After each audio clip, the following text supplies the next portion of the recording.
Next we've got Glyn Normington. He's from the SpringSource division of VMware. He's got it's not in his bio, but he's got a long history in OSGi, a lot longer than I have. And he's going to talk to us about practical OSGi subsystems. So over to you, Glyn. Thanks very much. I'll try to finish by 12, given it's 25 minutes to, if that's okay. I don't mind sticking around later if anyone's got questions, so other people will be anxious to get off for lunch. I'm going to talk a little bit about the background of subsystems. How many people are familiar with the subsystem spec at some level? Yeah, it's about a quarter of the room, third of the room. So I'll briefly recap what the different types of subsystem are, why they're used, that kind of thing. I'll then talk about the practical uses of those types of subsystems, and nested subsystems and subsystem content. Hopefully that will take about a quarter of an hour, and then I'll give you a demo of subsystems running and show you how you can get started in about 5 minutes. So subsystems is a new spec in the Enterprise 5.0 spec. The implementation is underway in Apache Aries, and basically a lot of projects, including Virgo, Aries, and these others listed, had multi-bundle capabilities, multi-bundle packaging or feature capabilities, and it was clear there was a need for a standard. So we got together in the OSGi Alliance, many of these projects, and came out with the subsystem spec after lots of debate and discussion. It's still a new spec, it's still being implemented, and best practices are still emerging. So this is a first attempt to sketch out some best practices, and you may have better best practices already. You may discover them in the fullness of time, but we need to learn how to use subsystems properly. So why were subsystems introduced in the first place? Well, some people think you can just keep adding OSGi bundles to an OSGi framework and you'll be happy. And that might be true for some people, but we found, certainly when we started building Virgo, that it soon got out of control. Once there are about 20 or 30 bundles there, you need a logical way of grouping them. And you can kind of hold that in your head to some extent. You can layer the bundles, but holding it in your head isn't as good as being able to see it in the runtime and enforce it in the runtime. So subsystems aims to group bundles together in named versioned units to be able to manage those and scope them. So manage them, install them, uninstall them, start and stop them, and then scope them, protect their access. So it's pretty straightforward in concept. When I talk about scoping, we're talking about the visibility of bundles, packages, generic capabilities, and services. So I'll just recap the three different types of subsystems. The feature is the simplest thing. Those of you that have used Eclipse features will be familiar with this. It's basically a list of bundles, essentially. And there's no scoping, so bundles inside the feature can reach outside for their dependencies, and vice versa. There's no real runtime presence of the feature, if you like, although you can uninstall it, stop it, and so on. An application subsystem is kind of at the other end of the spectrum. It's very constrained, and none of its capabilities or services, packages, bundles, etc. are exported to the outside. It's a closed world from the outside, but it can see out. It's a kind of semi-opaque window, as it were. You can see out to the outside world and import everything. So it's quite easy to manage and configure. And then the tricky one, if you like, is a composite subsystem, which is fully configurable. And there's a great benefit there. You can configure the exports precisely, configure the imports, and control it. So in this example, you can see the I can't point at this with the laser. I'll blind some people over there. But so I've got a pointer. These arcs are permissible, and these are prevented. So there's complete control about what parts of the composite are visible and what parts of the outside are visible from the inside. And that's a great benefit, but it also brings with it complexity, because you have to actually add the configuration data. So how would you use those different types of subsystems in practice? Well, features, pretty straightforward. You group dependencies together. Another approach is to just let dependencies be kind of faulted in, be auto-detected and brought in from a repository, which is a subsystem spec feature. And that can be a good approach, but you get almost like a random choice. It's well defined in the spec, but you've got a large repository with lots of versions of different bundles around.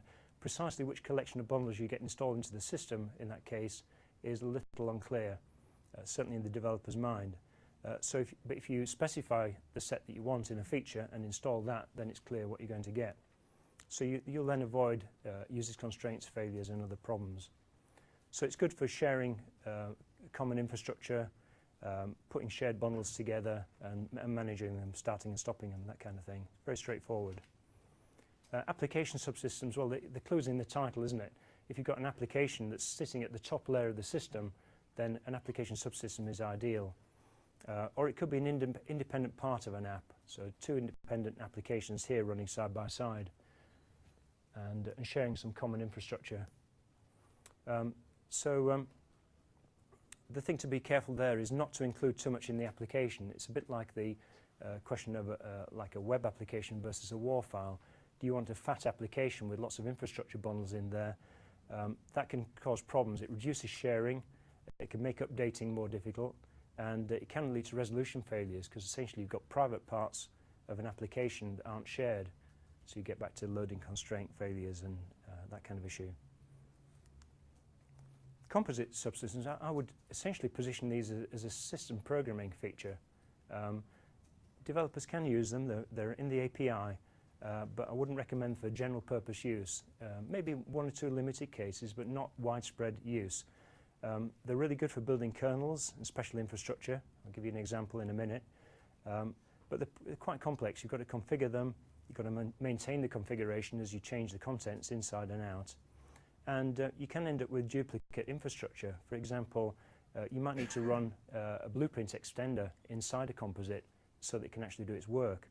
Or you might need management bundles inside the composite so you can manage the composite. And I'll show you that later as well in the demo. So an example is, well, this is the kind of thing we do in Virgo. We have the root region, which is essentially the OSGi framework, and then we create a composite region inside it, a composite subsystem inside it. And we're very careful about what we allow back and forth across the boundary. Essentially, we allow bundles and packages to be imported into the composite and services, but only services to come out. And what this means is that the kernel is then protected in terms of its class space. It doesn't get any infection from application code running in the user region, and it's somewhat more stable than it would be if there was a free-for-all. But the reason we allow services to come out of the user region is so that well-defined extension points in the kernel can be plugged into by applications. And I think that's quite a good use case for a composite. Now, subsystem contents. Where does the content of a subsystem come from? Again, that's pretty straightforward. It can be by value. It can be in a subsystem archive, a .esa file, like a jar file, or it can be a reference to an artifact in a repository. The dependencies, so that was subsystem content, subtly different dependencies of a subsystem, and these are the things that the subsystem needs that aren't in the content. Okay, so they'll be typically installed automatically from a repository. Okay, so you've got a trade-off there. How much do you put in the subsystem? How much do you allow to be faulted in from the repository? What's the practical consideration there? Well, if you have a large archive, subsystem archive with everything inside it, it's really easy to deploy. It's kind of like an Uber bundle. But it may limit sharing. You could get those kind of class loading issues again. And certainly harder to update the individual pieces inside. If you put the extra bundles and so on in repository content and refer to them from a subsystem or have it faulted in, that's really convenient for development because you can just have your repository, add stuff dynamically to your subsystem and update it, and it will be pulled in automatically from the repository. And it avoids getting these kind of bloated and difficult to manage archives. And I would say it's generally preferable unless you've got a very constrained deployment environment that requires you to package the whole lot together. Then there are nested subsystems. So far, all the subsystems I've described have been children of the root. So even in this scenario where we've got the two applications sharing infrastructure, it's only one level deep. There's a root, and then these two applications and this feature are all children of the root, so they've got a common parent. There's no nesting beyond that one level. But actually subsystems can be nested to any depth. You'd expect that really. It'd be strange if the spec had an arbitrary restriction. And sharing between parents and children is controlled by the child in general. So what's the practical implications for that? Well, I think there are certain combinations that make sense. Features are clearly great for grouping other subsystems together. So it might be features grouping more features to any depth you like, really. That's not a problem. Here we've got features grouping a couple of applications, and that's a good use case. You can use nested features for logical grouping. So yeah, here we've got a feature with another feature inside it, or an application with a feature. Those are sensible. Just a way of logically breaking down the system. And even nested applications might have their uses, although I think this starts to become a little bit esoteric. But in a large system, you could imagine it that here you've got a piece of the application with some of its own internals that you don't want to be available to the wider part of the application. And so you can restrict access to it using an application. Of course, if you get into that, you soon get to the situation where you want to see the other way, as it were, get access the other way into that application, and then you end up with a composite, really. So that was the kind of lightning tour of subsystems. Any questions lurking from that before we go into the demo? Yeah? Can a subsystem provide capabilities that are not coming from any of its parts? That's a good question, actually. So like, so the background is, could I basically, is there a way to set up a bundle to require that it's only set up in, for example, a feature? So can I say my bundle needs a feature that sets it up in total, it can't work by itself? Certainly you can do that by referencing an item in a repository. So a subsystem could have a reference to another subsystem in a repository, and then when the thing is installed, it will pull that in from the repository and be able to provide that capability. I'm not sure the same will be true of dependencies that are brought in. Looking at another expert in the audience, no, that's a good edge case. Yeah. I'll think about that. Any other questions? Yeah. Each subsystem, does it have its own service repository? No, there's a single service service repository, service registry, but it is partitioned. Essentially, the underpinnings of subsystems are a thing called regions, which is mentioned in the spec, is kind of alluded to in the spec, but isn't really available as an API. But there's an Equinox regions implementation, which basically provides a way of partitioning the OSGi framework and controlling the access from one partition to another. It's basically allows you to have a graph of partitions with connections between them and filters on those. And you can certainly do the complete control with that. And Subsystems gives you some way of building that graph. If you want the general graph itself, you have to use the region diagraph directly. Okay, let's go on to the demo. There are two ways of trying out subsystems in a sense. There's the Apache Aries support. You can check out Apache Aries and build it. When I tried it last week, it built first time cleanly, which is good. And there are some equivalents available in the Virgo project, which I'll show you in a second. In fact, let me just skip forward to those. So these are the standard features, and there are corresponding features in Virgo. Essentially, a feature corresponds to an unscoped plan in Virgo, and an application corresponds to a PAR or a scoped plan, and then some of the details. So if you want to try it out with something that's kind of shipped and available in a GA form, you just download the zip, you can have a go with Virgo, but it won't be the same terminology. It's a lot of the same concepts. Alternatively, I've got this GitHub project which is running Aries subsystems on the Virgo kernel. And some of you may have seen this already last night, but I'll go into a bit more detail here in the Virgo BOF that was. And you can run it yourself. It should take about 5 minutes. So just clone that GitHub project, read the README, and get going, and then have some fun. Send me a pull request if you come up with anything novel. So before I jump away from the slides, let me just say thank you to John Ross, who's not here, but He helped me get the Aries subsystem stuff working. He's an Aries developer. And some further information. I'll put the slides up on the EclipseCon website, so you'll be able to download those. So that's it for slides. So the last 10 minutes, what I've got here is essentially a Virgo kernel, which is, you should think of as being an OSGi framework with some extra smarts. And we'll just start that up. And what it's got installed in it, in its pickup directory, is some Aries components, essentially, and some dependencies in the repository. Yeah, it looks a bit of a mess because I increased the font size, but hopefully you get some impression of what's going on there. It just takes a little while to start.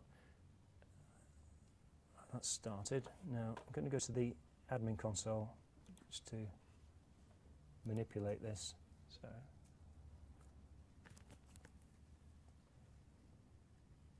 is that just about visible? Yeah, okay. Right, so if we look at the artifacts that are there, don't do that.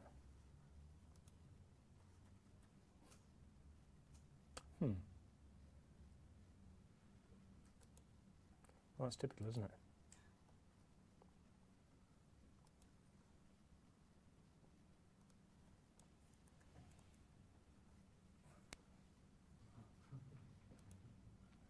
So you're supposed to be able to get this going in 5 minutes. Let me just do it.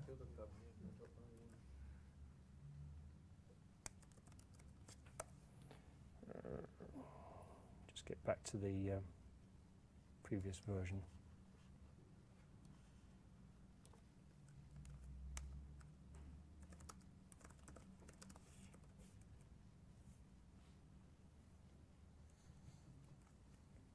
Try that.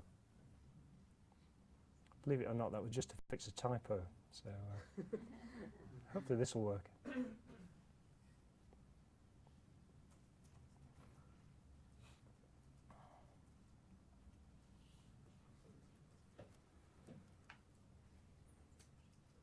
Okay.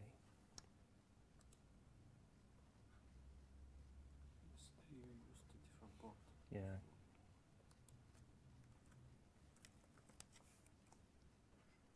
What's going on? I'll try a different browser. It could be.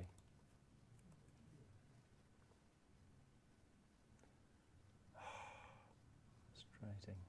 Let's just try and... Where's the browser cache in this thing? Back to Chrome.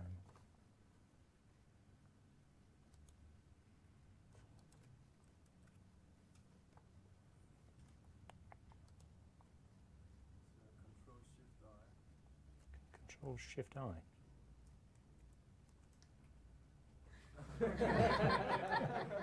Probably not.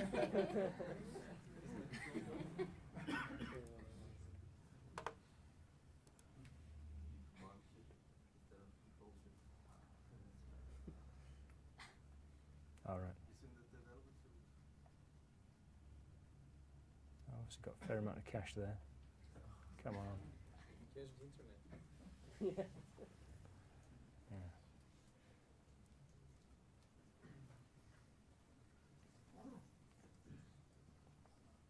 Okay. That's better. Right. So what we've got here is the things that I deployed. You can see a bunch of Aries things and their dependencies. So essentially, the subsystem core is the main bundle that provides the subsystem implementation. And if we look at the, if that's going to fit on the screen very well. Whoops.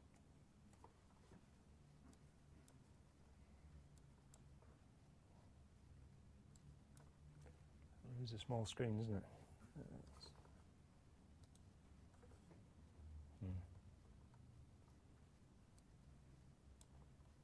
Yeah, it basically uses a number of other packages. Not too surprisingly, if we look at the services,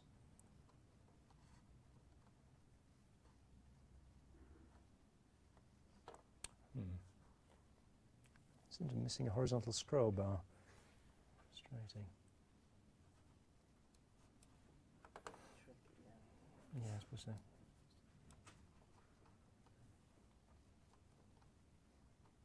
No. Right, I'm going to switch to the console.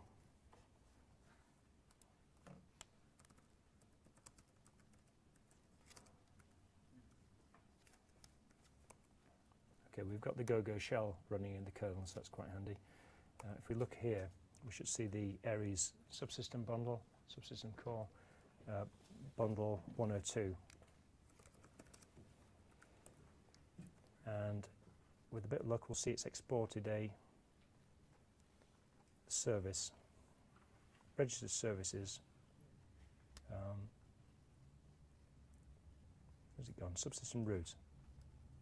Is that the one? Yeah. A bit hard to see in the screen. Yeah, okay. So we've got a subsystem service there. What I'm going to do now is deploy an application that uses a subsystem service. I'll just show you the application. Okay, all it's going to do is it's presented with the subsystem out of the service repository, and then it goes and deploys a bunch of enterprise service archives, ESAs, enterprise system archives, using the root subsystem. So it's very straightforward. So let's just this back. Okay, so all right, it was in the previous version of GitHub, so just copy it in.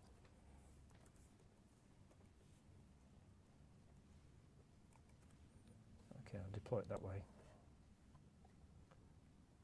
Okay, so that's deployed. If we now go to the admin console, we should be able to see the artifacts that have been deployed. If we sort by region, then we can see the subsystems that have been created. And essentially we've got a hello world type bundle that just exports the service. And I've deployed a number of enterprise system archives, subsystem archives if you like. The first one is just an application. Inside that, the hello bundle is there and is active. See that? And then Subsystems implementation puts a region context bundle in there, and it uses this for controlling the innards of the subsystem, and that's also active. So that's deployed.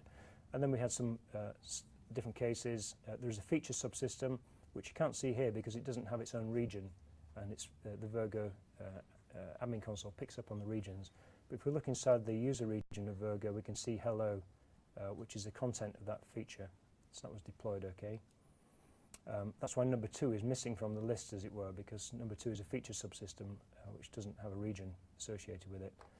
Number 3 was just a composite, and again that has the hello bundle and a region context. And then the other two go together. Number 4 was what I've called a nested composite. It's the parent, if you like, the outermost part. Again, it's got the hello bundle, and it's also got another subsystem inside it, the application subsystem here again. So all these appear as different subsystems. And the only other thing to show you, I think, is let me just show you the relationship between the regions. It's quite interesting in some senses. There's an mbean. We want to surface this mbean in the Virgo admin console, but we haven't done that yet. We can look at the set of regions, and here they are. Oops. Okay, so we take an interesting case of the number 5, which was the nested application.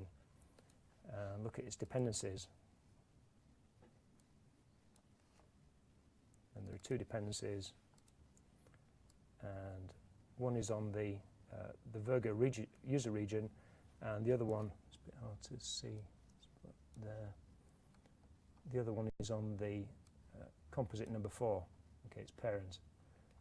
So I'd like to see a graphical representation of that, but essentially we've got an application underneath a composite underneath the root region, underneath the user region, underneath the root region. So that's all working pretty nicely, and considering we didn't actually make any changes, functional changes to the admin console to get that going, it's not a bad start. The other thing that the admin console can show you is the wirings of bundles, and this is a kind of interesting side effect of the implementation subsystems. We need a way of managing the subsystem, and the way we do that at the moment is by putting an instance of Gemini management, the kind of management implementation, OSGi management implementation, inside the subsystem. And because these deployed subsystems don't have Gemini management inside them, we have no way of kind of introspecting them. So that's a problem we'll have to solve. I think it will be fairly easily solved, but haven't done it yet. This is only a week old. So slightly over time, but if there are other questions, you can try me now. Graham's looking a bit jumpy because people need to go, but probably best to come forward and ask me questions here.